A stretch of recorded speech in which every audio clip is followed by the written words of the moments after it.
রাধে রাধে বন্ধুরা, আমার চ্যানেলে সকল বন্ধুদের স্বাগত। আশা করি সকলে ভালো আছো, সুস্থ আছো।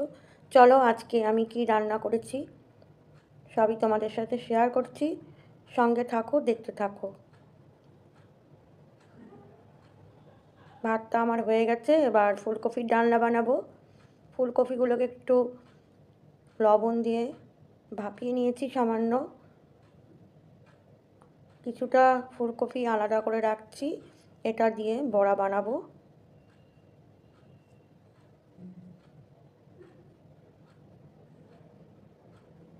কড়াইতে পরিমাণ মতন তেল দিয়েছি। তেলটা একটু গরম হয়ে গেলে আলুগুলো ছেড়ে দিয়েছি। আলুগুলো একটু লাল লাল করে ভেজে নেব।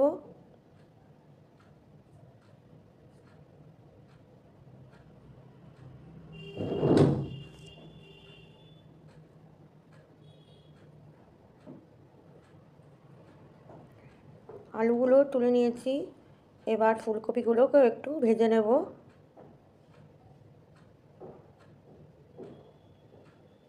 কড়াইতে যেটুকু তেল ছিল আর একটু সামান্য তেল দিয়েছি। এবার পাঁচফোড়ন দিয়ে আদা বাটা, টমেটো বাটা, লঙ্কা বাটা এটা দিয়ে একটু কষিয়ে নেব।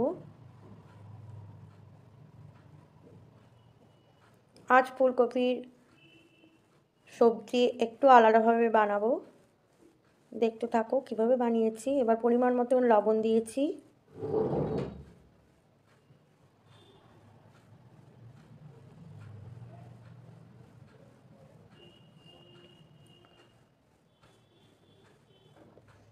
জিরের গুঁড়ো আর ধনের গুঁড়ো দিয়ে দিলাম। এটাকেও ভালো করে একটু কষিয়ে নেব।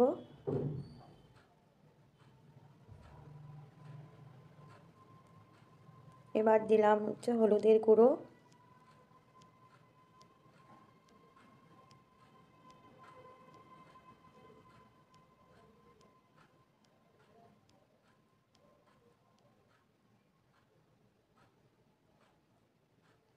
কষানো হয়ে গেলে ভাজা আলুগুলো দিয়ে দিয়েছি।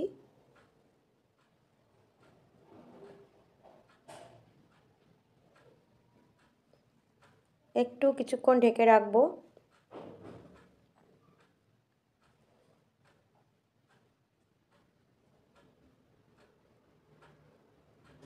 আলুগুলো প্রায় সেদ্ধ হয়ে গেছে, এবার ফুলকপিগুলো দিয়ে দিয়েছি।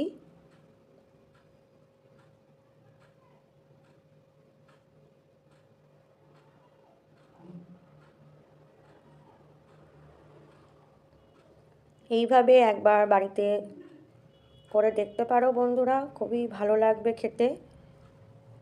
যেটা এবার দিয়েছি সেটা হলো একটু পোস্ত আর শস্য বেটে দিয়েছি।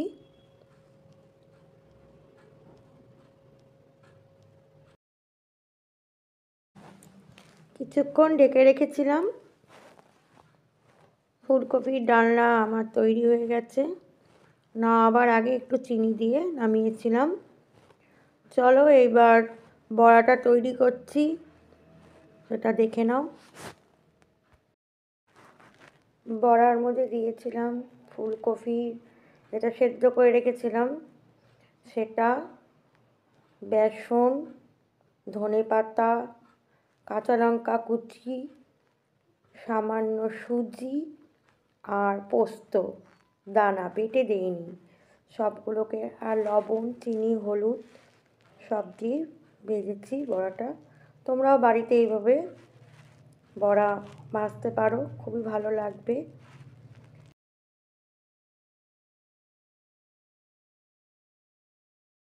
গোপাল সোনাদের ভোগ নিবেদন করে দিয়েছি।